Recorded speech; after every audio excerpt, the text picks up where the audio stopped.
de los siguientes estudiantes: Valentina Paula Vega Jiménez, María Paula Vega Jurado, quien les habla, Jesús Andrés Vergara Mendoza, Camilo José Zambrano Parodi, Ana Sofía Zuleta Torrado, y bueno, vamos a estar presentándoles este tema a continuación. Iniciamos por la T de Torch, que corresponde a toxoplasmosis. La infección por toxoplasma, pues básicamente es una zoonosis que su agente causal es Toxoplasma gondii. Este es un parásito intracelular, es además obligado, el cual se puede presentar de tres formas que los puse ahí a continuación. El primero es un quiste que se presenta en formas latentes. El segundo es son los taquizoitos, que pueden tener un traspaso tanto a nivel sanguíneo y de esta manera a otros órganos e incluso tener paso transplacentario. Y los terceros son los gradizoitos, que son más bien de crecimiento lento.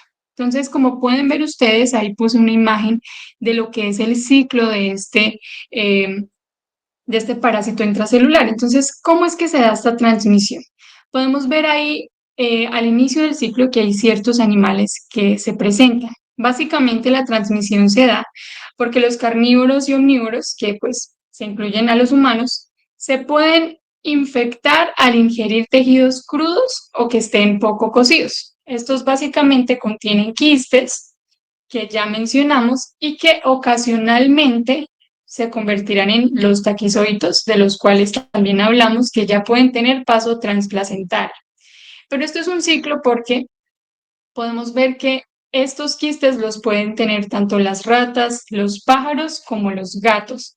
Y a medida que se cumple tanto pues este ciclo de alimentación entre ellos mismos, pueden contaminar las aguas, que asimismo contaminan las siembras, las verduras, todos los vegetales, y también contagian a aquellos animales que se alimentan de estos mismos vegetales y que llegan a nuestras mesas.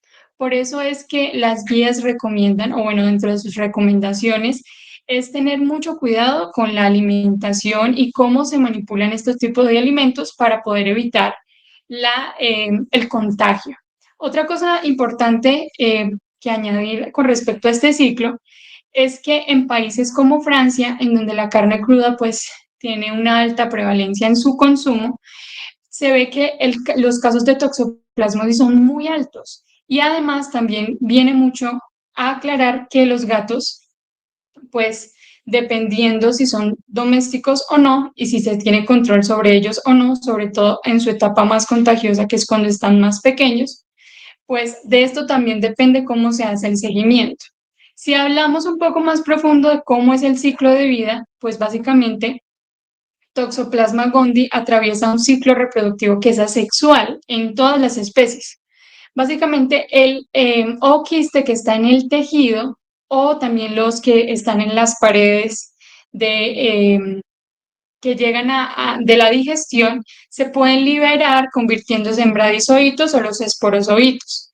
Estos van a atravesar una lámina propia del intestino delgado y ahí sí se multiplican a los taquizoitos, que pueden generar una diseminación a otros tejidos, y en pocas horas pues pueden atravesar y llegar hasta la sangre y la linfa, y de ahí pueden atravesar cualquier tejido y multiplicarse en esta célula huésped. Y bueno, más adelante les hablaré en cuánto tiempo es que nosotros podemos ver manifestaciones, si vemos o no vemos, pero básicamente ese es el ciclo. Con respecto a la epidemiología, como bien lo mencioné, pues en países como Francia hay una alta prevalencia de esta enfermedad, es aproximadamente mayor del 50%. Sin embargo, en América Latina y África, como los gatos son numerosos y además el clima es favorable para la supervivencia de los ooquistes, pues entonces también hay una alta prevalencia. Algo importante que añadir es que en países como Colombia se asume que la mayoría de mujeres ya tienen una huella serológica contra toxoplasma por la alta incidencia. Ahora, como bien lo mencionamos ahí en la presentación, aproximadamente del 0,6 y el 3% pueden adquirir la infección en el embarazo. Pero aquí sucede algo interesante, y es que a medida que va avanzando el embarazo, es más fácil que se dé la transmisión vertical, es decir, de la madre al feto, pero es inversamente proporcional a los daños que puedan causarse en el feto. Es decir, si vemos más adelante, podemos determinar que, por ejemplo, en el primer trimestre, para que haya una transmisión vertical es del 10 al 15%. Es decir, es baja, pero si nosotros vemos las consecuencias en el desarrollo y en las consecuencias que vaya a tener cuando sea un neonato, pues son muchísimo más altas. ¿Qué pasa? Que la presentación clínica en las embarazadas, como bien lo mencionamos ahí, es que es asintomática, es autolimitada, es más del 90% de los casos. Sin embargo, el 10% de las pacientes podría llegar a presentar lo que mencionamos allí, que es linfadenopatía cervical, fiebre, malestar general, sudoración nocturna, mialgias, hepatoesplenomegalia. Y otra cosa importante que añadir es que en las pacientes que son inmunosuprimidas o que tienen VIH o que tienen algún antecedente de lupus o que hayan estado sometidas anteriormente a tratamientos de quimioterapia y demás, obviamente antes del embarazo, pues ya las manifestaciones clínicas pueden ser mucho mayores. Pueden llegar a tener encefalitis, miocarditis, neumonitis, poliomiositis. ¿Qué pasa? Que cuando nosotros tengamos estas pacientes en nuestro rural, no esperemos que tengan estos síntomas para sospechar que tienen toxoplasmosis, porque ya lo mencionamos que la mayor parte de los casos son asintomáticas, pero sí debemos asumir y debemos entender que si hay pacientes inmunosuprimidas, pues esta podría ser una opción.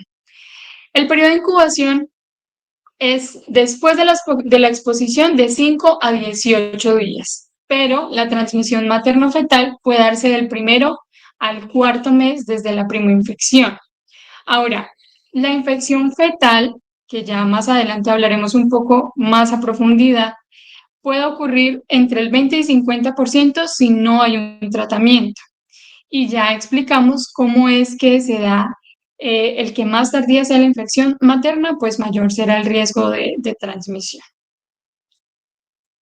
Ahora, ¿qué sucede con la toxoplasmosis congénita? ¿Qué sucede si hay una afección en el feto? ¿Qué sucede si atravesó la barrera hematoplacentaria y encontramos estas condiciones en el feto? Bueno, tenemos una tétrada de Sabin en donde nos hablan de 4 Cs que se cumplen clínicamente en estos fetos. En estos recién nacidos. Uno de ellos son las calcificaciones intracraneales, otro es la hidrocefalia, otras convulsiones y la otra es corioretinitis, que estas son unas de las manifestaciones más frecuentes. Eh, Sabemos que puede ser asintomática en la mayoría de los casos, también lo mencionamos en el 90%, sin embargo, hasta el 30% sí podrán desarrollar secuelas a largo plazo como la pérdida de la audición o un retraso grave del neurodesarrollo. Bueno, ahora vamos a hablar del diagnóstico. Según la Asociación de Ginecología y Obstetricia, tanto de Canadá como de otras pues, escuelas que nos han hablado ya o nos han inspirado más bien en otras guías, lo que pasa es que no se espera que se haga un seguimiento o más bien que se haga un tamizaje, más bien, sí, que se haga el tamizaje de toxoplasmosis. Ellos no la recomiendan, sin embargo, según las RIAs, que son las rutas integrales, aquí en Colombia, ellas sí recomiendan que siempre se haga un tamizaje para las mujeres en su primer control prenatal, en el cual siempre se le mande una IgM y una IgG a todas. Esto es parte de las guías colombianas de tratamiento para toxoplasmosis y obviamente para el diagnóstico. Ahora, ¿qué pasa? Obviamente el aislamiento de T-Gondi en la sangre y fluidos corporales es más sensible para las infecciones agudas. Sin embargo, ya digamos que se ha estandarizado que el diagnóstico se haga por IgG e IgM. Entonces, al momento del ingreso del control prenatal, ya sabemos que hay que mandar ciertos exámenes, dentro de los cuales están estos que ya hemos mencionado, y que los anticuerpos de IgM, estos son como datos importantes para que los tengamos en cuenta más adelante. Los anticuerpos de IgM aparecen a partir del quinto día de la infección aguda y que sus niveles máximos alcanzan de 1 a 2 meses. Sin embargo, estos pueden durar elevados de meses e incluso hasta 2 años, según algunas guías. Pero lo común es que esos títulos comiencen a bajar a partir del cuarto mes, cuando ya pues vaya avanzando la infección. ¿Qué pasa con la IgG? Estos aparecen pues claramente después de la IgM y estos son después de la primera o la segunda semana cuando haya tenido la infección. Ya a las 12 semanas y hasta los 6 meses confieren inmunidad. Aquí puse que la IgA se comporta similar a la IgM porque más adelante, cuando nosotros hagamos el seguimiento de estos pacientes, muchas veces no mandamos ya la IgM, sino la IgA, pero que sepamos que se comporta similar a ella. Ahora sí vamos a mirar cómo es el algoritmo del diagnóstico materno para toxoplasmosis. Entonces, inicialmente, ya dijimos, hay que mandarle a todas las mamás IgG, IgM. Entonces, en la primera evaluación, si nos da que la IgG y la IgM son negativas, entonces tenemos que decirle a estas pacientes, bueno, hay que tener cuidado cómo se están consumiendo las carnes, que estén bien cocidas, los hábitos higiénicos con respecto a las verduras y demás, pero tenemos que hacer un seguimiento de la IgM mensual. Si hacemos esta IgM y nos llega a salir positiva, entonces hacemos el tratamiento de seroconversión, que es con espiramicina. Ya vamos a mirar cuáles son las dosis. Por otra parte, si la IgG nos da negativa y la IgM nos da positiva, es decir, que la infección es aguda, pues hay que repetir la IgG en 2 semanas.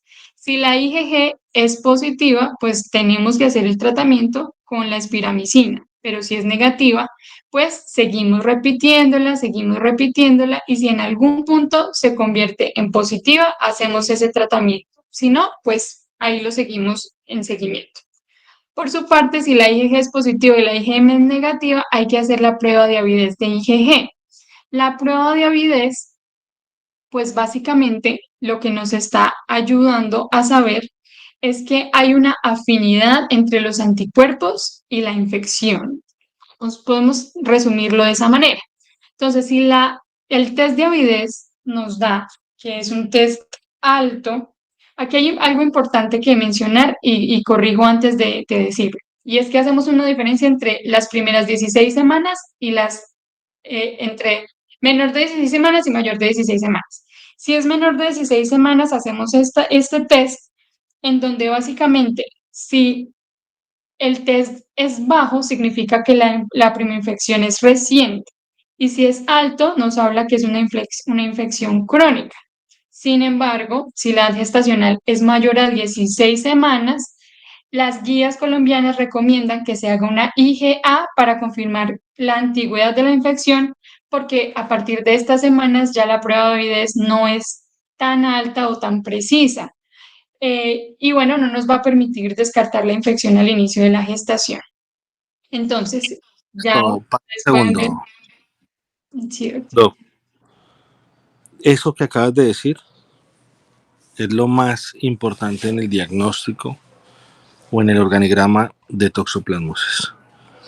Divide el diagnóstico de 16 semanas hacia abajo y 16 semanas hacia arriba. Un test de avidez altamente ávido, relájense. Es viejo, es antiguo, es una infección vieja. Un test de avidez, bajita avidez, es algo reciente, hacemos seguimiento, iniciamos tratamiento y controlamos en el tiempo con ultrasonido. Pero si tiene más de 16, una IgA de arranque. Eso es lo que tienen que aprenderse. No remitan pacientes para que le hagan test de avidez cuando tienen 37 semanas de embarazo, porque eso para qué. No remitan pacientes al no sé qué van a hacer otro tipo de muestras para que uno a las 10 semanas le haga una IgA. Entonces, teniendo en cuenta eso, anoten eso porque si yo les hiciera preguntas de previo, esa sería la primera. ¿A partir de qué semanas es útil la realización de IgA? hasta qué semana se limita la utilización del test de avidez por la especificidad del mismo, tan. Un test de avidez alto significa que la paciente está tan. ¿Listo? Sigue, doctora. Bueno, ahora, si en el último escenario es que si la IgG es positiva y la IgM es negativa, pues sabemos que tiene una huella serológica, entonces es una infección crónica y ahí damos el final del seguimiento. Lo siguiente importante que nosotros tenemos que saber en estas pacientes es que cuando ya todo es positivo y tenemos que tratarla con espiramicina, tenemos que tener una estrategia confirmatoria para hacer un diagnóstico fetal. Y esta es una amniocentesis más PCR. Esto es importante porque cuando tomamos la PCR en líquido amniótico tiene una sensibilidad del 81 del 90% y una especificidad del 96 al 100%, que nos ayudará a confirmar si hay una infección pues aguda materna y que estas pruebas serológicas, no, las anteriores que hemos hecho, pues no nos van a ayudar a saber específicamente qué es lo que está sucediendo en el feto. Si la PCR nos da positiva, es que hay una toxoplasmosis congénita y tenemos que hacer un tratamiento distinto con primetamina más sulfadacina. Más adelante también hablaremos un poquito de ello. Si la PCR es negativa, pues bueno, significa que no tenemos toxoplasmosis congénita y continuaremos normal con el tratamiento con espiramicina, que cabe aclarar que se hace hasta el final del embarazo. Ahora, si la paciente no acepta que se le haga la amniocentesis o que la PCR es negativa, podemos tomar otra ruta, que es IgG e IgM e IgA al neonato. Si la IgM sale positiva, nos da para toxoplasmosis congénita. Si la IgM es negativa, podemos hacer la prueba de Western blot de IgG e IgM y comparar. Si es positivo, es congénito. Si es negativo, hay que hacer un seguimiento clínico tomando IgG en los siguientes meses, 2, 4, 6, 9 y 12 meses. Ahí es donde vamos a estar analizando los títulos. Si los títulos van en descenso o son negativos, pues descartamos la toxoplasmosis congénita y continuamos con la espiramicina. Pero si estos títulos se mantienen o incluso van en aumento, pues también nos confirma toxoplasmosis congénita. Entonces, teniendo eso en cuenta, ¿qué vamos a hacer con el tratamiento? Ya vimos que una de las rutas nos lleva a espiramicina y otra de las rutas nos lleva al tratamiento con primetamina y sulfadicina. Básicamente lo que tenemos que saber es que la espiramicina, sí pasó la diapositiva. Bueno, entonces la espiramicina es un antibiótico de la familia de los macrólidos que básicamente se concentra y esta no atraviesa fácilmente la placenta. Entonces, pues es un medicamento seguro y demás que nos va a ayudar a tratar esta infección. La dosis recomendada según las guías colombianas es de 3 gramos al día durante todo el embarazo, obviamente si no se confirma que la infección es fetal. Ahora, si sí confirmamos que la infección es fetal y demás, entonces tenemos que hacer un tratamiento con 3 medicamentos que tienen que ser administrados al mismo tiempo. ¿Por qué? La pirimetamina y la sulfadiazina son medicamentos que son antagonistas del ácido fólico. Entonces, estos medicamentos pueden llegar a tener, digamos que algunas manifestaciones como, por ejemplo, que puede dar anemia macrocítica, neutropenia e incluso a granulocitosis. Por eso es que estos dos medicamentos se deben apoyar con el ácido folínico. Otra cosa importante es que para este seguimiento con estos medicamentos, pues hay que tener un seguimiento con la hemoglobina, el hematocrito de estos pacientes. ¿Qué pasa entonces con el otro medicamento? Si con la sulfadiazina, por ejemplo, si los pacientes son alérgicos, porque se ha evidenciado que pueden llegar a ser alérgicos a cualquiera de estos 3 medicamentos. Entonces, se contraindican, obviamente, pero también si hay pacientes con déficit de glucosa 6-fosfato, también se contraindican. Por eso siempre tenemos que mirar los antecedentes de todos estos pacientes.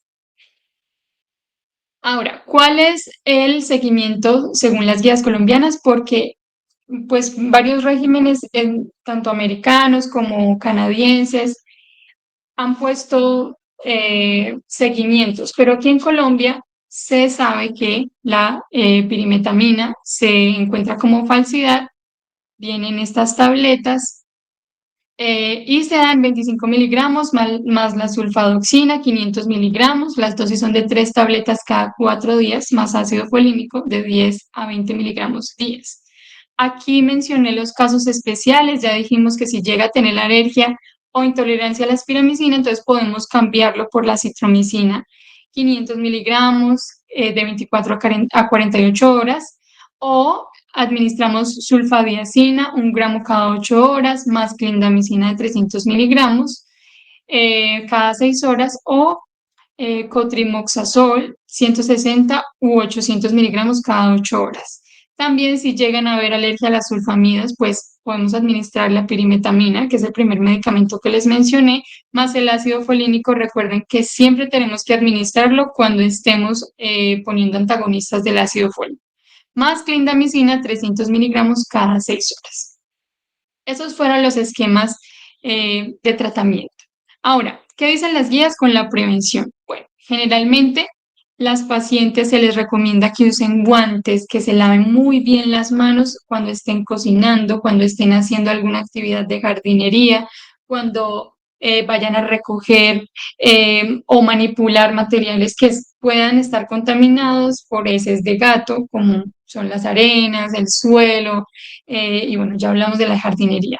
Ahora, reducir el riesgo de exposición a nuestros gatos domésticos, porque ya vimos que tanto las ratas como las aves pueden llegar a transmitir este tipo de infecciones. Ahora bien, las cucarachas también se ha evidenciado que pueden transmitir los, eh, los esporozoitos o los bradizoitos. También hay que cambiar la basura y deshacerse de las heces de los gatos, las carnes siempre bien cocidas, también tener cuidado cómo se descongelan las carnes, no hay que consumir alimentos crudos, ni huevos, ni leche, nada, hay que lavar muy bien las frutas, no hay que beber agua que esté pues potencialmente contaminada con los oquistes, y hay que ser conscientes de la refrigeración y la cocción tanto en horno o microondas, que no destruye el parásito. Entonces mucha gente prefiere poner las carnes en hornos microondas o en air fryer, por ejemplo, y no se ha comprobado que esto pueda ser viable para eliminar el parásito. Eso sería como todo por la parte de toxoplasmosis.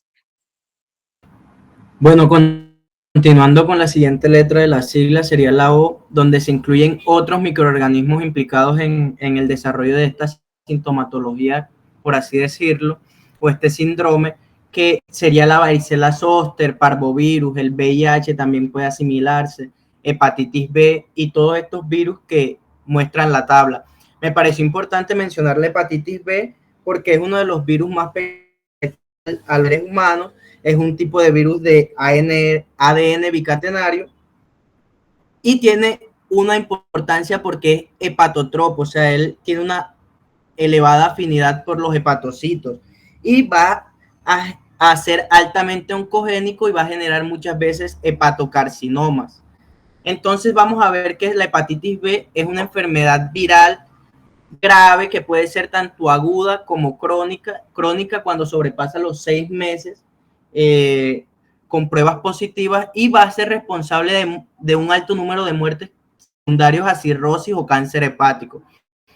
Además, la infección aguda va a ocurrir en 1 o 2 embarazos por cada 1000 y es de gran importancia porque tiene alta, digamos, transmisión vertical.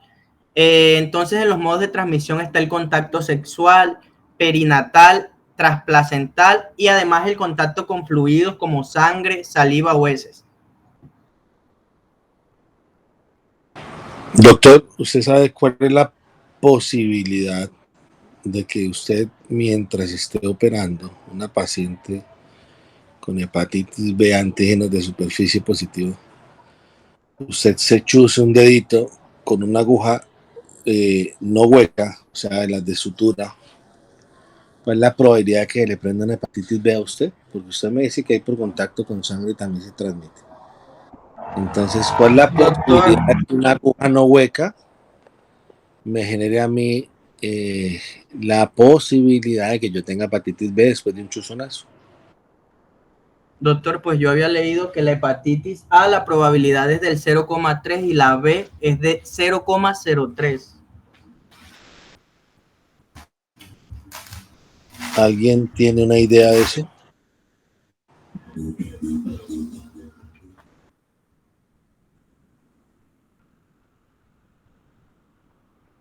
¿Qué es más probable que me dé, doctor? Si yo me chuzo con una aguja, que me dé hepatitis B o que me dé VIH.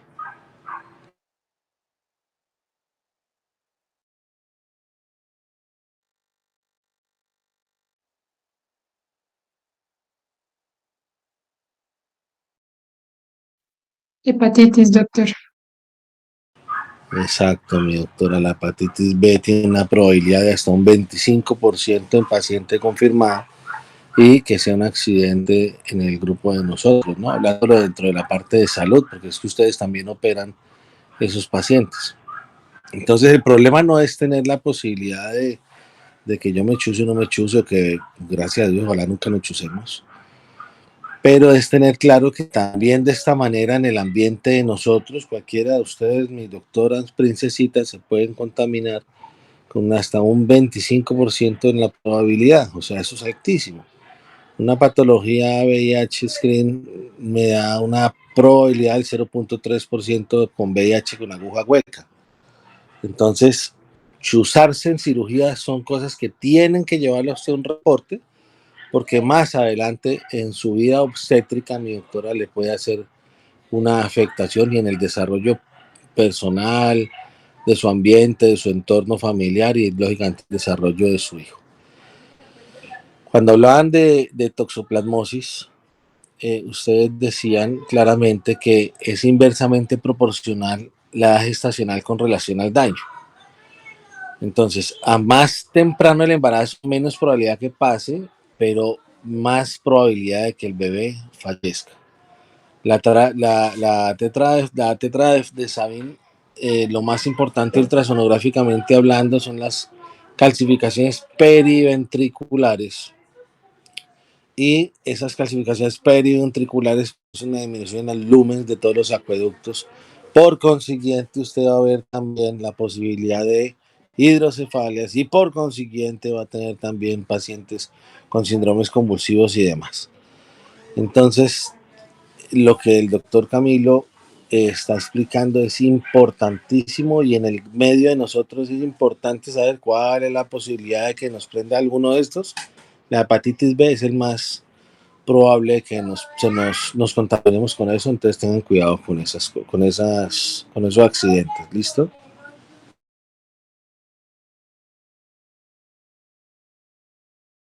Señor, siguiente, por favor.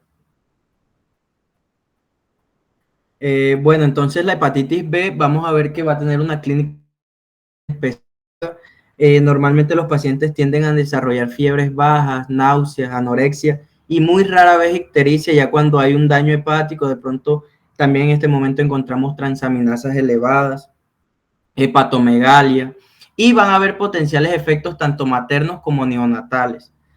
Entonces, vamos a ver qué efectos maternos van a hacer un trabajo de parto pretérmino, una cirrosis o un hepatocarcinoma. Y hay un 90% de probabilidad de transmisión y de infección crónica en los neonatos que la madre tenga una alta carga viral para hepatitis B. Además, es importante saber que todas las mujeres gestantes deben ser tamizadas en el primer trimestre con el antígeno de superficie para hepatitis B, porque se ha visto que esto tiene un gran beneficio costo efectivo para evitar posibles efectos adversos perinatales. Más de esto, hay varios marcadores aquí. Ahí les puse la tabla donde se ven los marcadores y la interpretación según cada uno de ellos. Vamos a ver que cuando todos están negativos, la paciente va a ser susceptible a presentar pues una infección durante el embarazo. Cuando está positivo el anticore, y el anti-B de superficie, hay una inmunidad natural. Ya cuando solo está positivo el antihepatitis B de superficie, se habla de una inmunidad adquirida secundaria a la vacunación. Cuando están positivos el antígeno de superficie y la IgM para anticore, se habla de una infección aguda. Y cuando está positivo el antígeno de superficie y el anticore, se habla ya de una infección crónica. Hay otros escenarios donde hay una interpretación, digamos, no clara, que es cuando el antígeno de superficie es negativo y los otros dos, como el antígeno E, que se habla de que es el que se eleva cuando hay una mayor carga viral, está negativo de una infección resuelta, tal vez de un falso positivo, también puede haber un bajo nivel de infección crónica o una infección aguda en etapa resolutiva.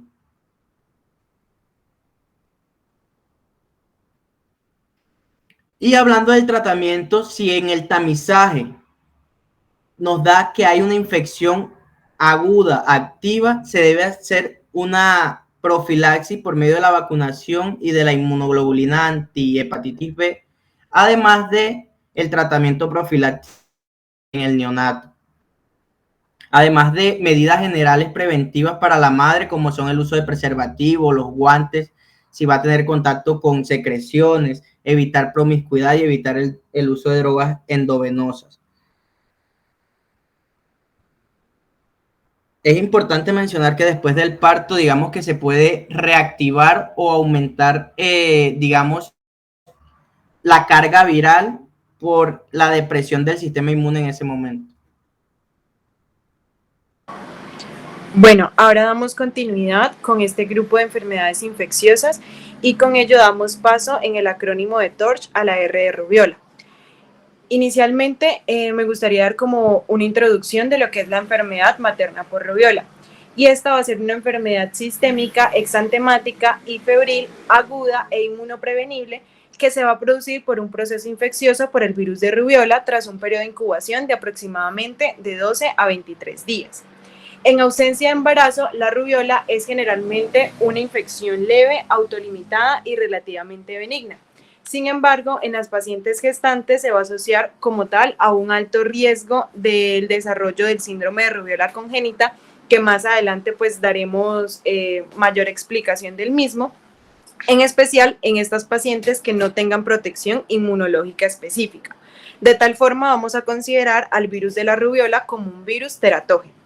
Asimismo, este riesgo no solamente se implica el desarrollo de este síndrome, sino también que se asocia al aborto espontáneo, a la muerte fetal intrauterina y al parto prematuro.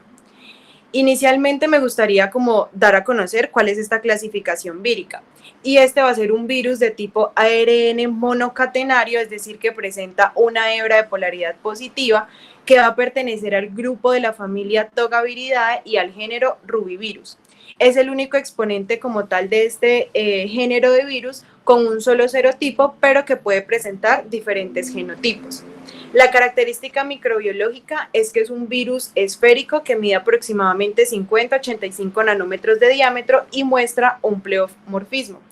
Además, tiene una envoltura que está formada por glicoproteínas transmembrana, que son las glicoproteínas E1 y E2, y una doble capa lipídica que va a rodear la nucleocápside que contiene como tal este ARN del virus. Y pues estas son las proteínas implicadas como tal en la transcripción y en la replicación del virus. El medio de transmisión básicamente va a ser por secreción nasofaringea y por una transmisión vertical que es por una vía transplacentaria. Tras la inhalación de este virus, que sea por gotas o por secreciones, este se va a multiplicar a nivel de la mucosa respiratoria, que es como tal el principal medio de transmisión.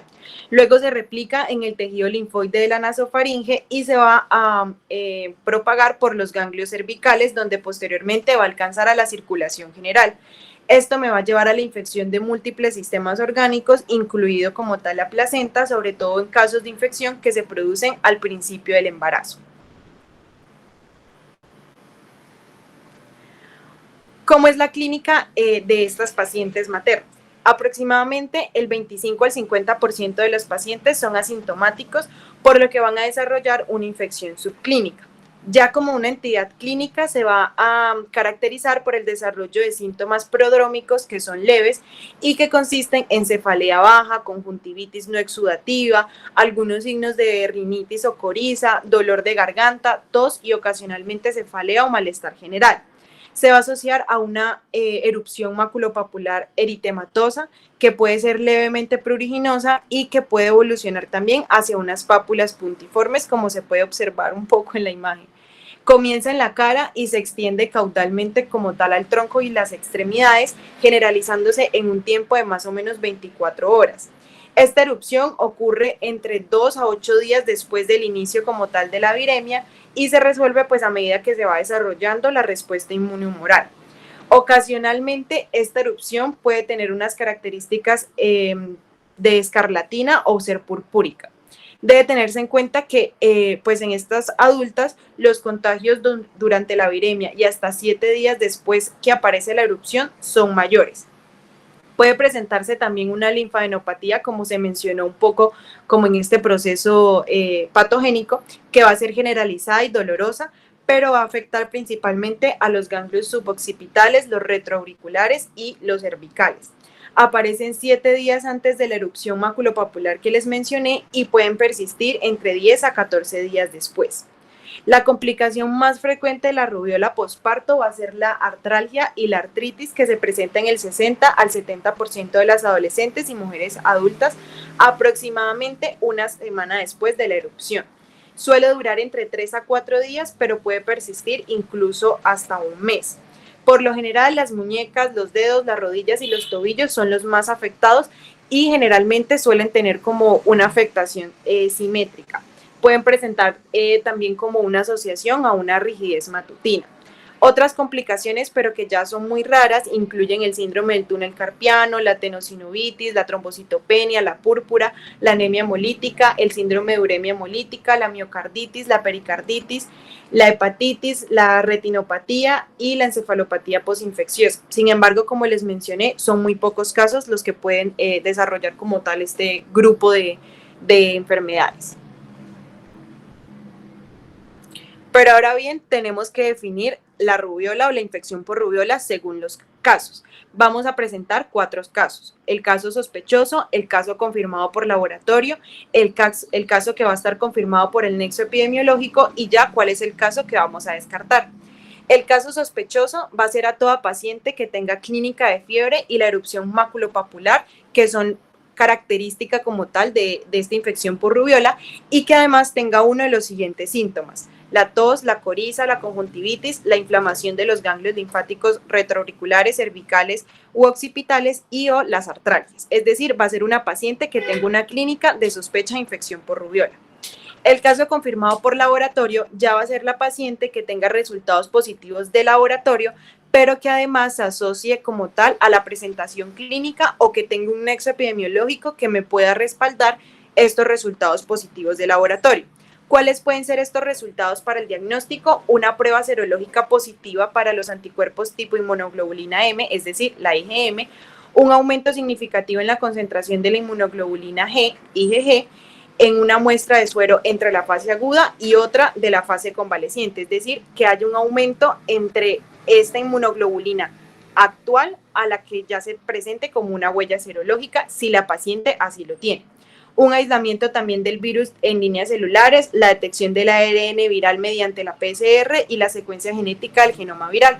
Sin embargo, como más adelante mencionaremos el diagnóstico, las formas más comunes del diagnóstico van a ser con las pruebas serológicas.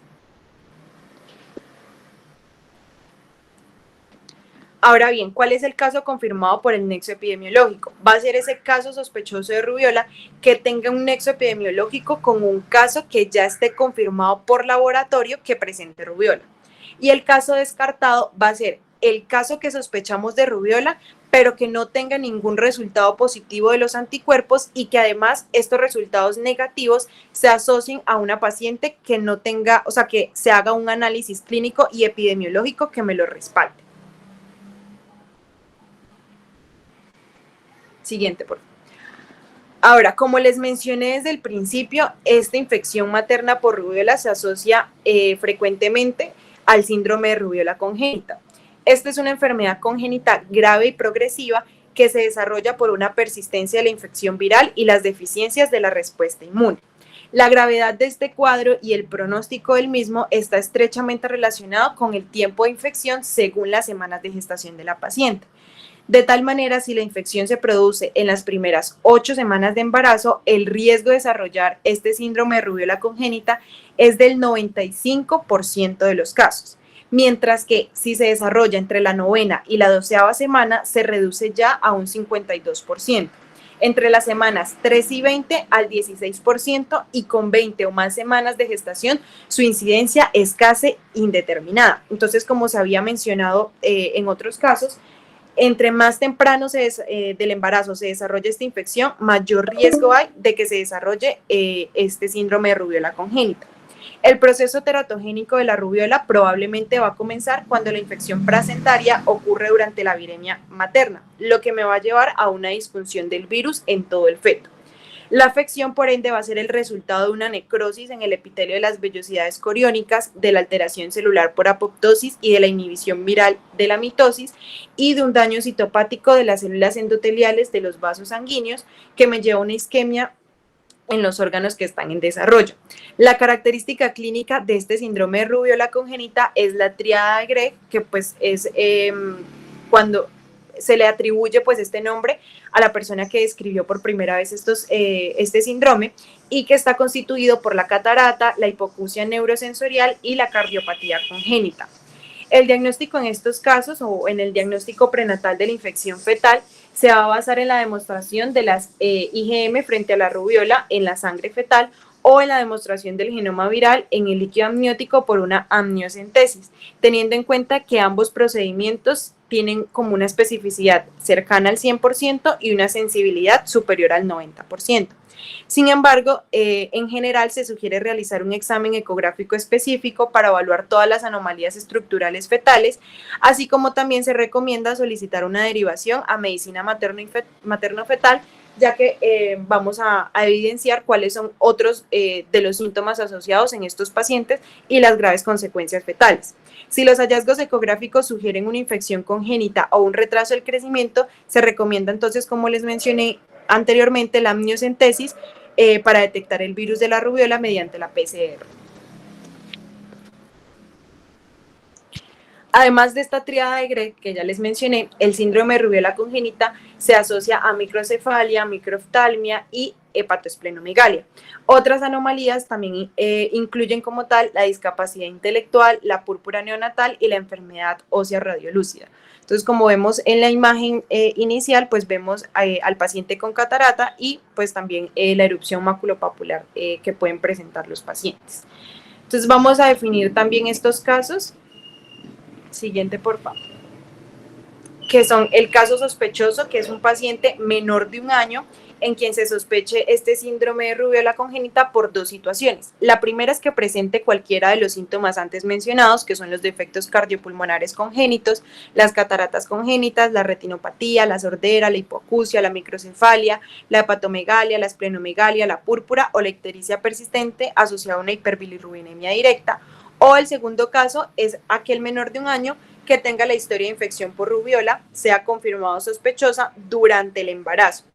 El bajo peso al nacer como único signo no va a ser criterio de notificación al sistema de vigilancia como sospecha de este síndrome de rubiola congénita. Es decir, que todo caso sospechoso debe notificarse, dado que pues estas son las pautas pues según la OMS y la OPS para hacer una vigilancia activa de estos casos. Ahora, ¿cuál es el caso confirmado por laboratorio?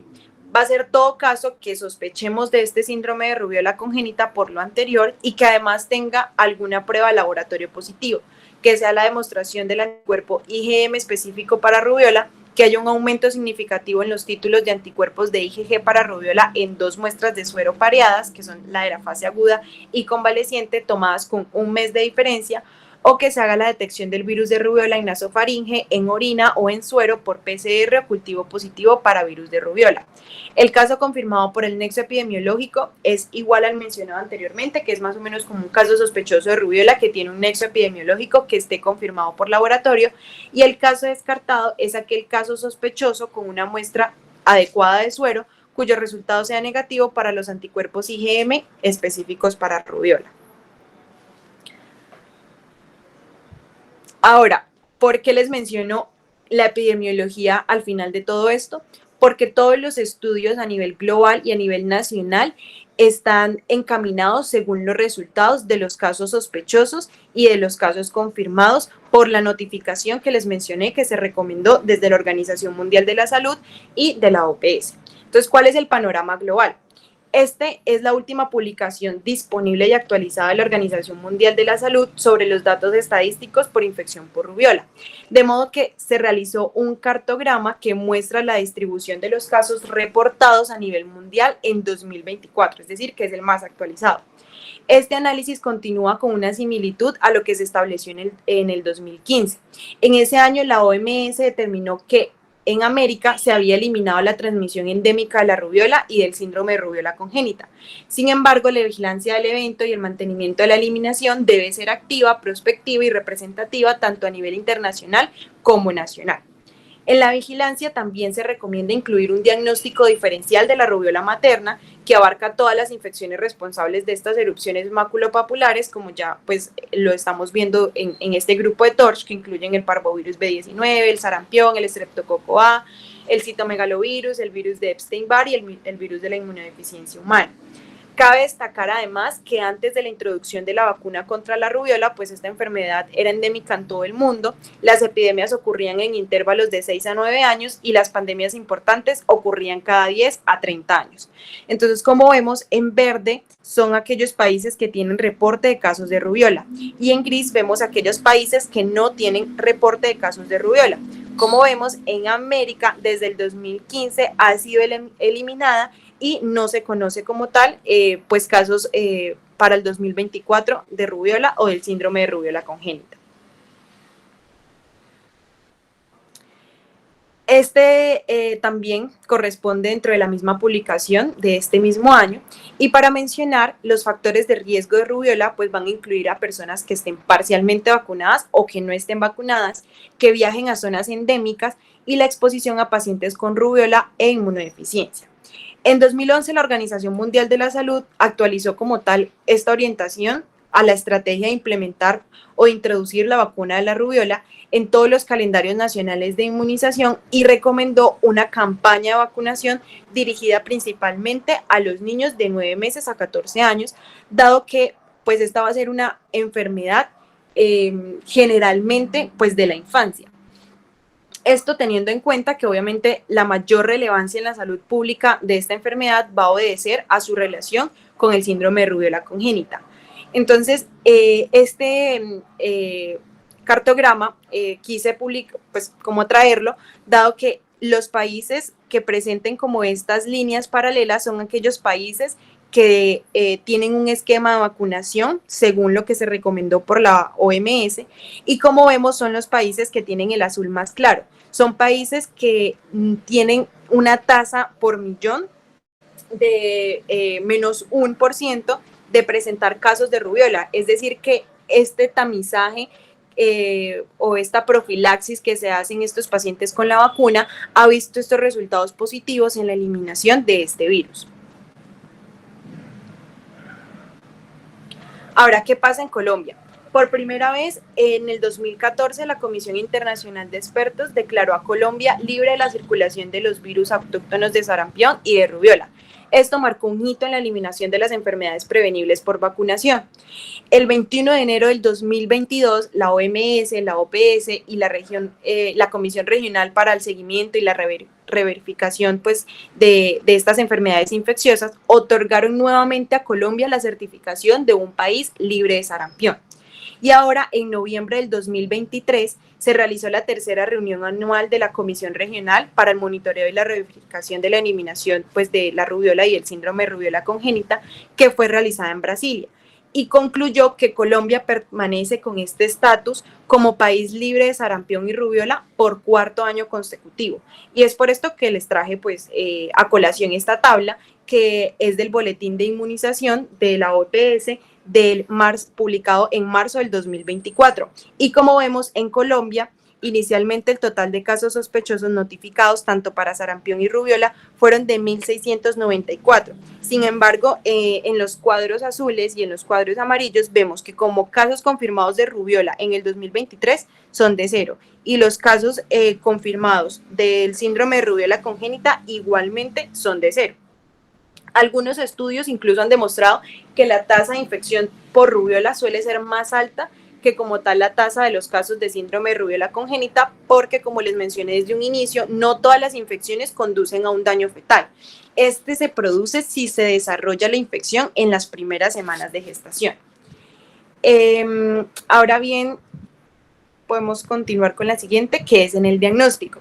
Entonces, la guía de práctica clínica para la prevención, la detección temprana y el tratamiento de las complicaciones del embarazo, el parto o el puerperio recomienda que el tamizaje para rubiola sea establecido idealmente en la consulta preconcepcional, pero también se hace rutinariamente antes de la semana 16 de gestación, que es como tal en el primer control prenatal, como ya se había mencionado, por ejemplo, para toxoplasma. Entonces, nuevamente traje como tal esta tabla que muestra como tal cuáles son el riesgo de las malformaciones según el periodo gestacional. Además, como tal de la evaluación del contacto epidemiológico y de los aspectos clínicos, el diagnóstico de la infección materna debe hacerse con las pruebas serológicas específicas contra la rubiola IgG e IgM. El virus de la rubiola sí se puede aislar en orina, en sangre, en nasofaringe y en líquido cefalorraquídeo hasta 2 semanas después de la aparición de la erupción, pero no son medios recomendados como tal para su diagnóstico. Entonces vamos a tener en cuenta como tal las pruebas serológicas. Y en la siguiente diapositiva vemos cuál es más o menos como nuestro algoritmo diagnóstico. Existen situaciones claramente que van a ser diferenciadas para poder plantearnos un diagnóstico. La primera es cuando vamos a determinar la inmunidad frente a la rubiola de la gestante en una que no tenga una sospecha clínica ni epidemiológica para padecer esta enfermedad. Entonces, esto es como tal la paciente en la primera consulta prenatal. El objetivo de este estudio va a ser conocer si la gestante presenta una protección de una posible infección por el virus de la rubiola durante el embarazo.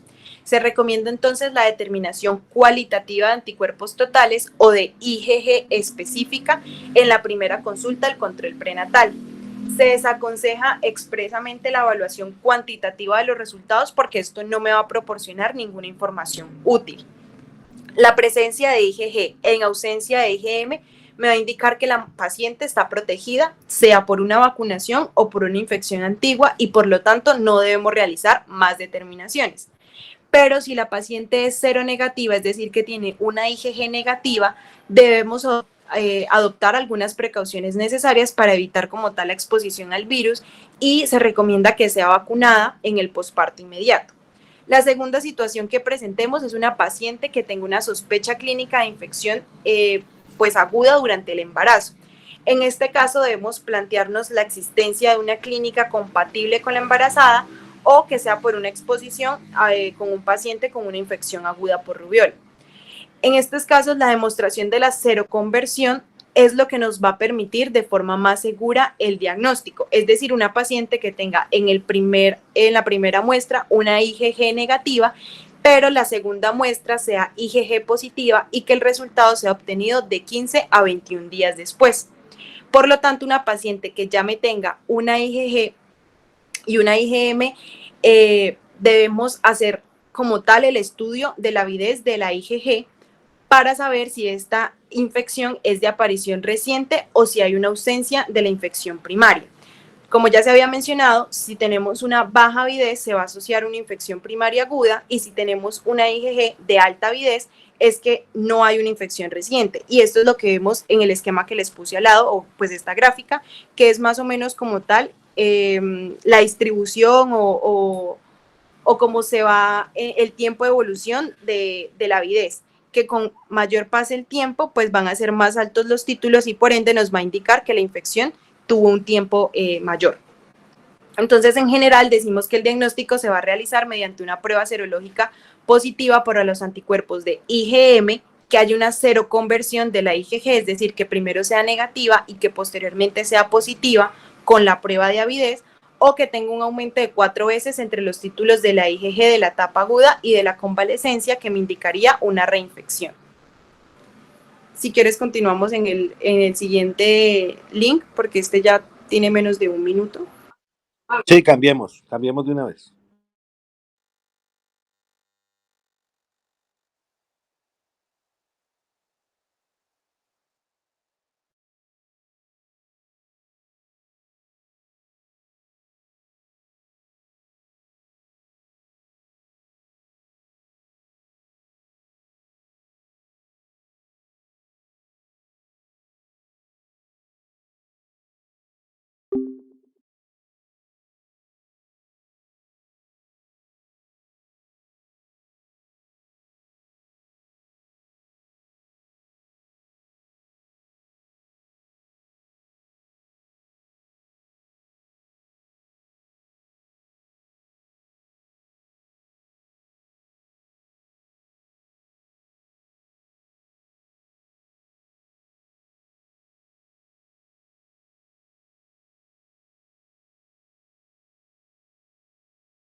Escrito como tal un manejo desde medidas generales que van a incluir como tal el aislamiento de contacto o el uso de medios físicos para disminuir la fiebre.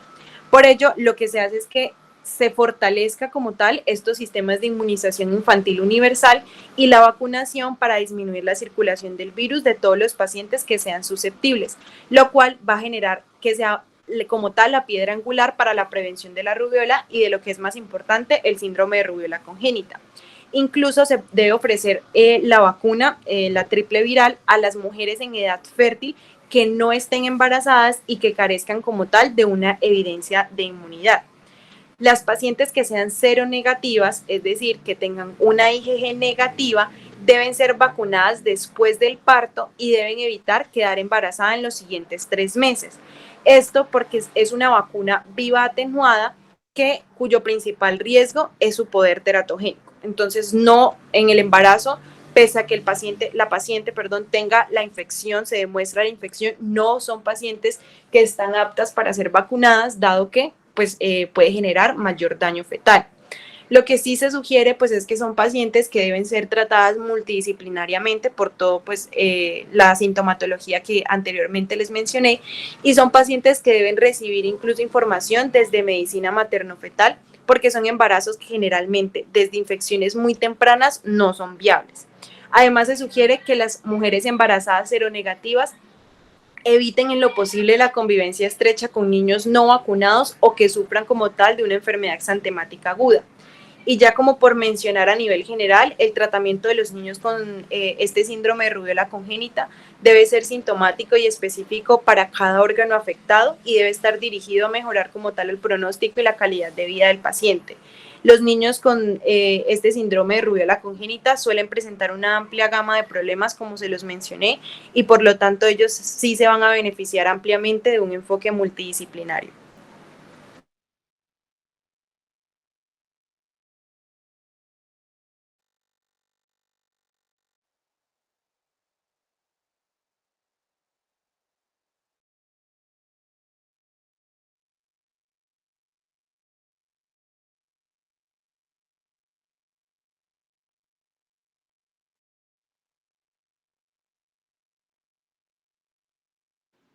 Bueno, buenas noches. Entonces vamos a continuar con la siguiente letra que sigue, que es la C del citomegalovirus.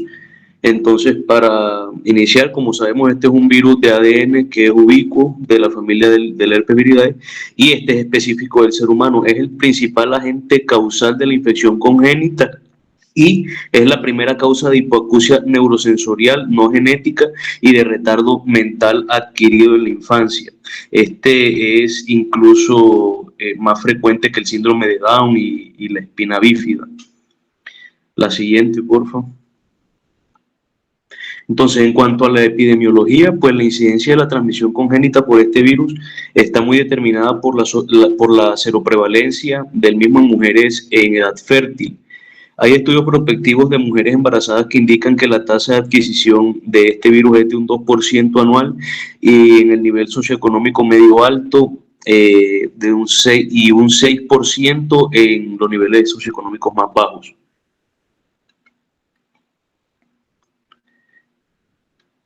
Bueno, entonces, los estudios han demostrado que existe transmisión de la infección materna al feto tanto en la primoinfección de un 30 a 40% como en la reinfección o reactivación de un 1 a un 2%, poniendo en evidencia que la inmunidad materna preexistente no previene la transmisión intrauterina o el desarrollo de la enfermedad. Además, la incidencia de la infección es alta tanto en poblaciones con baja como en aquellas poblaciones con alta seroprevalencia poblacional. Sin embargo, los déficits neurológicos y el resultado de la enfermedad fetal más grave son más comunes después de la infección primaria materna, lo que ocurre habitualmente en poblaciones con menor seroprevalencia. Siguiente, por favor. En cuanto al diagnóstico, para las mujeres embarazadas, entonces no existe como tal un tamizaje universal que nos ayude a detectar el citomegalovirus en el embarazo, y esto es porque no hay como una terapia que haya demostrado efectividad en la prevención de la infección congénita.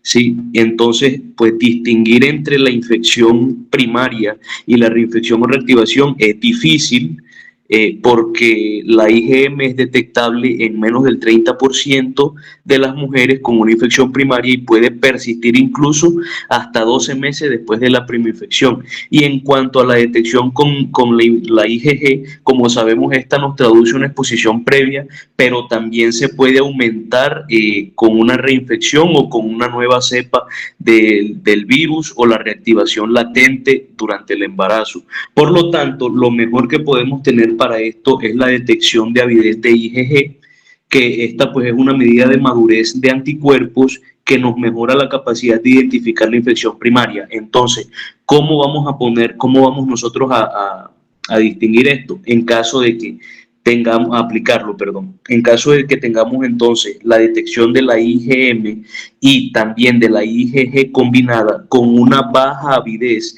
para la IgG, esto nos va a sugerir que hay una infección primaria por el citomegalovirus que ha ocurrido en los últimos 3 a 4 meses. Siguiente. Entonces, ahora en el feto, a partir del inicio de la excreción de orina, que eso es más o menos para la semana 19-20, y considerando que deben haber transcurrido al menos 7 semanas desde la fecha probable de infección materna, se puede y se recomienda realizar una amniocentesis a partir de la semana 21 de gestación para obtener una mejor sensibilidad. Entonces, ¿con qué fin se hace esa amniocentesis? No es en sí para hacer un cultivo viral de ese líquido amniótico, porque presenta falsos negativos, por lo cual el mejor método es la PCR de ese líquido amniótico, que tiene una buena sensibilidad y especificidad. Siguiente. Ahora, además de todo eso que dije anteriormente del diagnóstico, también se debe acompañar de un seguimiento ecográfico seriado, y esto en busca de hallazgos sospechosos de la afectación fetal, como por ejemplo un oligohidramnios o polidramnios, un síndrome de hidros fetal, RCU, hepatoesplenomegalia y calcificaciones intracraneales. Siguiente. Bueno, en cuanto al tratamiento, entonces, como dije al inicio, es la primera causa de hipoacusia neurosensorial y también del retardo mental. Entonces, digamos que el tratamiento va a estar como enfocado en esas secuelas que pueden aparecer. Entonces, enfocado también en la supresión de la replicación de ese virus para prevenir o para mejorar dichas secuelas. Entonces, ¿con qué se hace esto? Primero que todo, hay una recomendación que es para dar ese tratamiento, y es que si antes de los primeros 30 días de vida ese bebé haya hayamos visto que presentó compromiso del sistema nervioso central, que haya tenido una neumonía, una hepatitis, que haya tenido hepatoesplenomegalia o una trombocitopenia grave o persistente. Sí, o sea, que estén sintomáticos con compromiso de ese sistema nervioso central o con un órgano específico. Entonces, ¿con qué se hace el tratamiento? El tratamiento se hace con ganciclovir, ¿sí? Se ha establecido el tratamiento por 6 semanas con este medicamento intravenoso, la dosis 6 miligramos por kilo por 12 horas durante 6 semanas. Otra alternativa sería el valganciclovir también, este vía oral, 16 miligramos por kilo, la dosis cada 12 horas, utilizarlo por 6 meses. El ganciclovir por 6 semanas, valganciclovir por 6 meses. Se ha visto que tienen, pues han ayudado mucho a mejorar esas secuelas auditivas y del neurodesarrollo. Bueno, ya para finalizar vamos a hablar acerca del virus del herpes simple. Entonces se dice que la infección por el virus del herpes simple es provocada por un tipo de alfa herpes virine bastante frecuente que puede desencadenar lo que es la presencia de vesículas o úlceras dolorosas en la piel. Este tipo de virus se puede dividir en dos grupos, que son el virus de tipo 1, que se propaga mayoritariamente por contacto bucal y causa infecciones pues, en la boca y zonas contiguas. Este en específico está presente en la mayoría de los adultos. El otro grupo es el virus de tipo 2. Este se propaga por contacto sexual y causa herpes genital en la mayoría de los casos. Sin embargo, es destacable que ambos pueden causar herpes genital. Bueno, el virus del herpes simple tiene como tal la capacidad de reactivarse de forma clínica debido a que posterior a una primera infección busca lo que son los nervios terminales y se aloja de alguna manera en esa zona, restringiendo su expresión en esas neuronas sensoriales. De tal forma, este permanece latente, sin embargo, como ya lo mencioné, puede reactivarse nuevamente, bien sea debido a inmunosupresión, a estrés o a otras causas.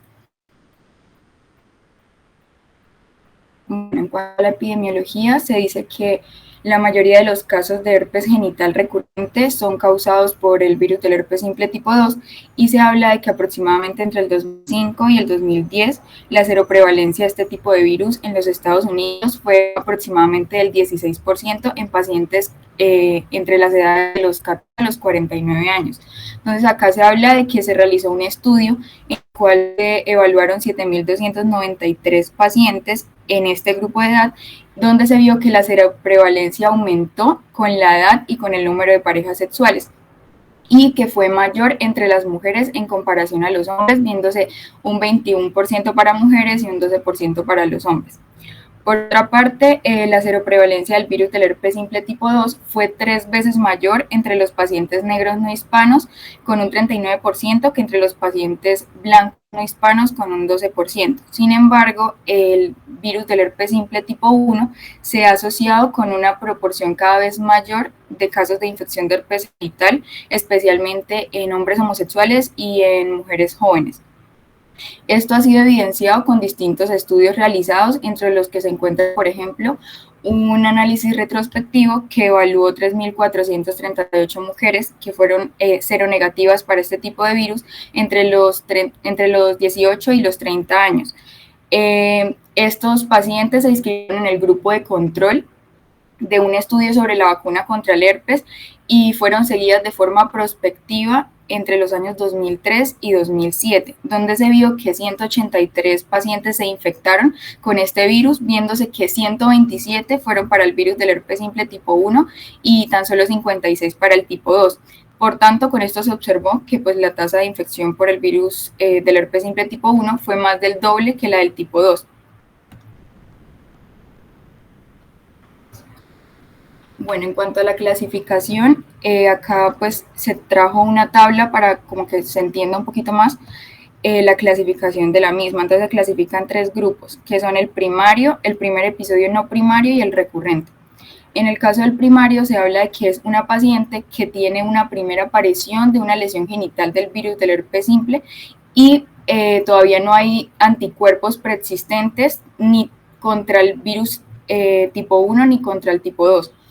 En el caso del primer episodio no primario, es aquella paciente que tiene una primera aparición de una lesión genital de este tipo de virus con un resultado positivo de prueba viral específico para un determinado tipo de herpes, bien sea tipo 1 o tipo 2, y anticuerpos positivos para el otro tipo de virus. Por ejemplo, el virus del herpes simple tipo 2 da positivo para una lesión genital de un paciente con anticuerpos ya preexistentes para el tipo 1 y sin anticuerpos todavía para el tipo 2.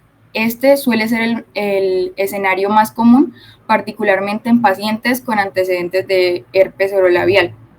Y el otro caso es aquel paciente que tiene el virus del herpes simple tipo 1 positivo para una lesión genital con anticuerpos preexistentes contra el tipo 2 y sin anticuerpos pues, contra el tipo 1, el cual es pues, un escenario que no se suele observar con tanta frecuencia.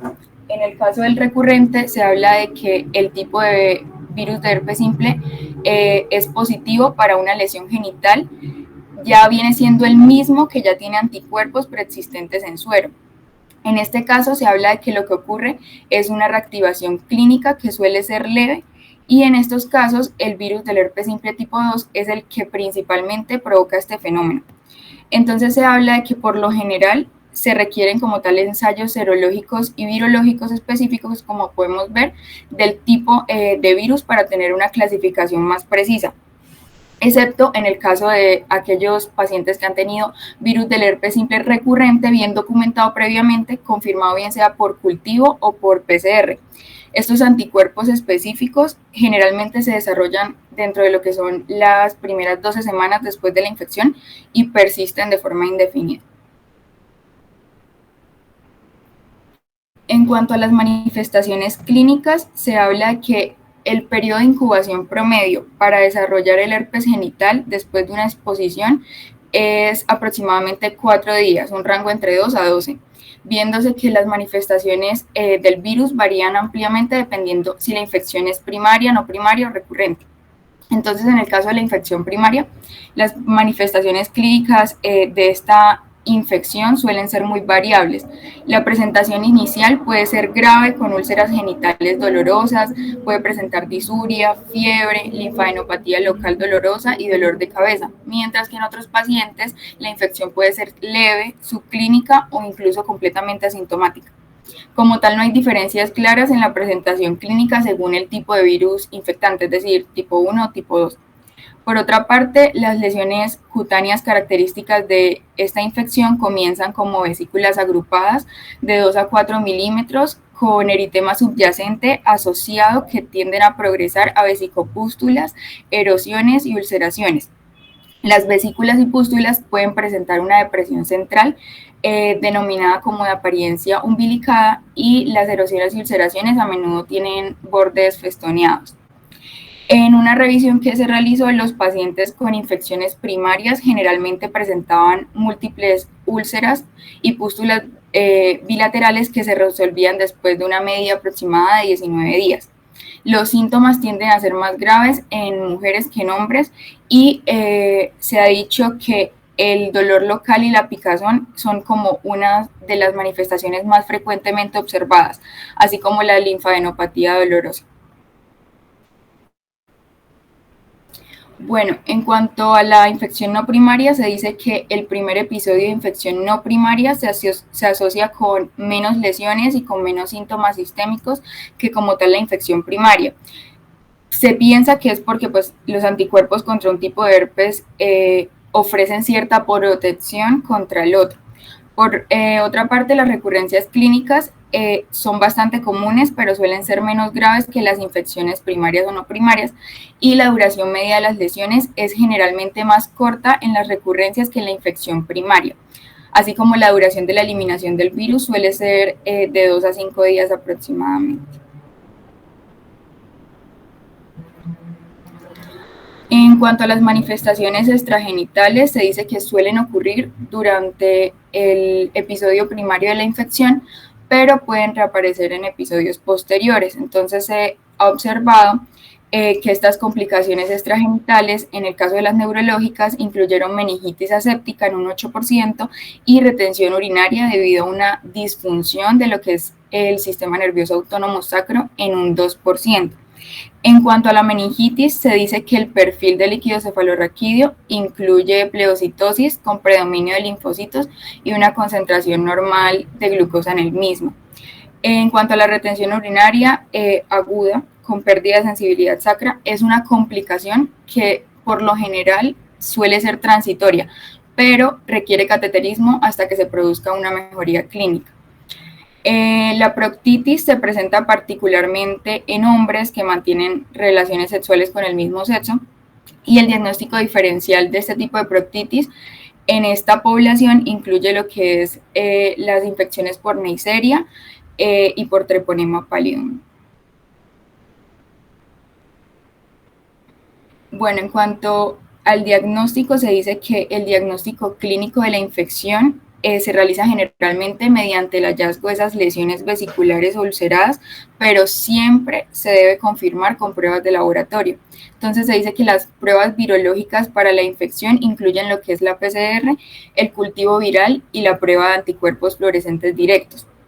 En cuanto a las pruebas serológicas, también pueden proporcionar información para ayudar a respaldar este diagnóstico. Sin embargo, se pueden observar pruebas positivas falsas para el virus del herpes simple tipo 2, particularmente con valores de índice bajos, y una prueba serológica positiva para el tipo 1 no logra diferenciar entre la infección anogenital y la orolabial.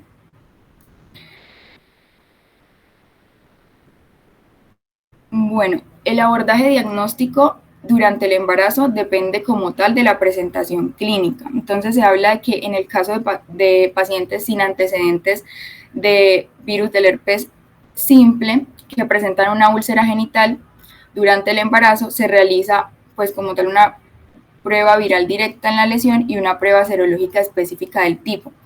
Se puede destapar la vesícula y pues utilizar una muestra tomada con un hisopo de ese líquido vesicular y de la base de la úlcera para realizar esa PCR.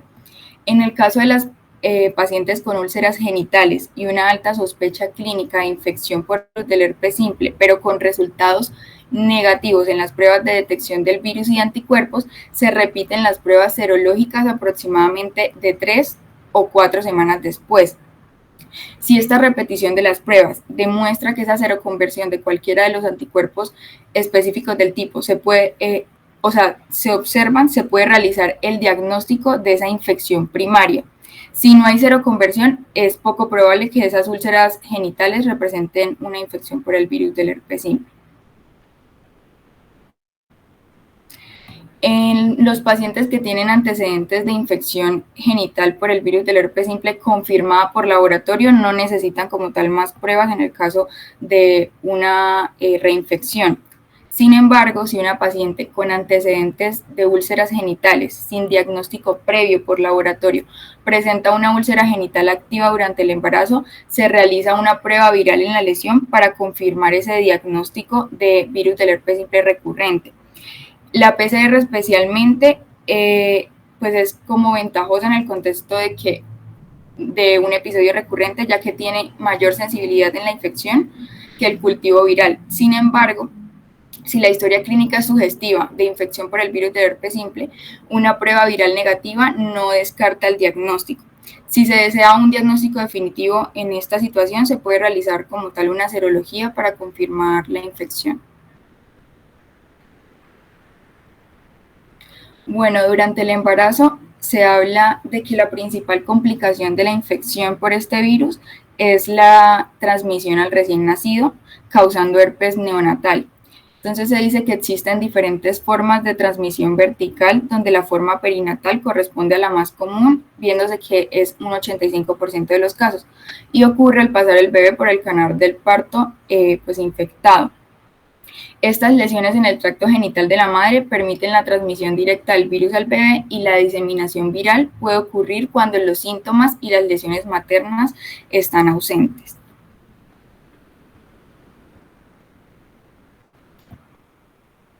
Bueno, Este tipo de herpes neonatal suele ser raro, con una frecuencia aproximada de 10 por cada 100.000 nacidos vivos en todo el mundo. Sin embargo, es una afección grave que puede producir discapacidad neurológica permanente o incluso la muerte. Entonces se dice que el riesgo más alto de infección neonatal ocurre en pacientes con una infección genital recién adquirida, bien sea primaria o primer episodio no primario. Esto cerca del momento del parto, y pues este riesgo tiende a disminuir sustancialmente en aquellas pacientes con infección recurrente por virus del herpes simple. Las características clínicas sugestivas de infección neonatal incluyen lo que son las vesículas mucocutáneas, las convulsiones, el letargo, la dificultad respiratoria, la trombocitopenia, la coagulopatía, la hipotermia, la hepatomegalia, la citis o transaminasas marcadamente elevadas. Y se dice que las lesiones cutáneas tempranas no tratadas tienen como características que son vesículas claras sobre una base eritematosa, como la que se observa en la imagen, que a menudo se tocan o se unen en grupos de vesículas. Por último, vamos a hablar acerca del manejo en el embarazo. Entonces se dice que las estrategias de este tratamiento para personas que tienen herpes genital durante el embarazo incluyen lo que es la terapia antiviral supresora a partir de las 36 semanas, para poder reducir como tal el riesgo de recurrencia, y el parto por cesárea para ciertas pacientes en particular, de reducir el riesgo de transmisión neonatal. Sin embargo, es importante destacar acá que ninguna intervención elimina por completo el riesgo de infección por herpes neonatal. Entonces, dividiendo el tratamiento acorde a cada paciente en particular, se dice que para las pacientes sin antecedentes de infección genital por virus del herpes simple que presentan una nueva úlcera durante el embarazo, pacientes con infección genital primaria o no primaria en el primer episodio, se recomienda terapia antiviral empírica mientras esperan los estudios virales. Aunque el virus del herpes simple genital recién adquirido es autolimitado, el tratamiento puede reducir su duración y también la gravedad de los síntomas. Entonces, se utiliza la terapia con aciclovir, 400 miligramos por vía oral 3 veces al día durante 7 a 10 días, y este tratamiento puede llegar incluso a prolongarse si no se resuelve de forma completa después de 10 días. En el caso del aciclovir endovenoso inicial, de 5 a 10 miligramos por kilo de peso corporal cada 8 horas, únicamente está indicado para aquellas complicadas, por ejemplo en pacientes con enfermedad del sistema nervioso central, enfermedad de órganos terminales, y lo que se hace es dar esa dosis inicial hasta la mejoría clínica para luego continuar con la terapia oral para infección primaria hasta completar 10 días de terapia total. En el caso de pacientes con complicaciones del sistema nervioso central, se recomienda una duración mayor con un total de 14 a 21 días. En el tratamiento de la infección recurrente, se dice que la mayoría de estos episodios suelen ser cortos y por lo general no requieren intervención. Por lo tanto, pues muchas veces no son tratadas con terapia antiviral episódica o supresora durante las primeras 35 semanas de embarazo para limitar la exposición de forma innecesaria a esta medicación antiviral. Sin embargo, algunos pacientes pueden solicitar tratamiento debido a síntomas bien sea graves o recurrencias frecuentes. Entonces, en estos casos se puede utilizar dosis de 800 miligramos vía oral 2 veces al día por 5 días, o también se puede utilizar 800 miligramos vía oral 3 veces al día por 2 días. En el caso de la terapia supresora a las 36 semanas, se utiliza para todas las pacientes que presentan una lesión genital para este tipo de virus en cualquier momento durante el embarazo, ya sea con un primer episodio primario, no primario o con una infección recurrente. Entonces se recomienda iniciar la terapia supresora a las 36 semanas para continuar hasta el inicio del trabajo de parto. Entonces aquí se utiliza aciclovir 400 miligramos 3 veces al día como terapia supresora, y las dosis para esta terapia suelen ser más altas en las pacientes embarazadas en comparación con las no embarazadas debido al aumento de ese aclaramiento renal que se observa durante el embarazo. En no embarazadas pues no se da 3 veces sino 2. En el caso de la lactancia materna, esta no se encuentra contraindicada siempre que no existan lesiones mamarias herpéticas, y el uso de aciclovir o valaciclovir no es una contraindicación para pues dicha lactancia. En cuanto al bienestar fetal, se habla de que el virus del herpes simple materno no es una indicación para la monitorización fetal antes del parto, ya que el feto y la placenta normalmente no se encuentran infectados. Ya en cuanto a los procedimientos obstétricos, se habla que deben evitarse en pacientes con lesiones genitales con el fin de reducir el riesgo de infección de la placenta o de las membranas, pero pueden pues llevarse a cabo en pacientes asintomáticas. Y los procedimientos pues transabdominales no se encuentran contraindicados. Ya para finalizar, en cuanto a la vía de parto, el parto por cesárea puede disminuir, pero como se mencionó al inicio, no elimina el riesgo de infección neonatal. Para pacientes embarazadas con antecedentes de virus del herpes simple y lesiones genitales o síntomas prodrómicos en el momento del parto, sí se recomienda el parto por cesárea, y para aquellas pacientes también que tuvieron un primer episodio de infección genital primaria o no primaria durante las últimas semanas del embarazo, así no tenga lesiones activas en el momento del parto.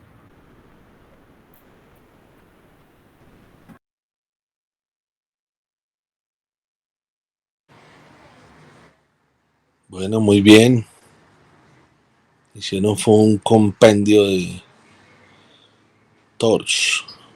Los felicito. Muy bien todo. ¿Tienen dudas para poder ayudarles?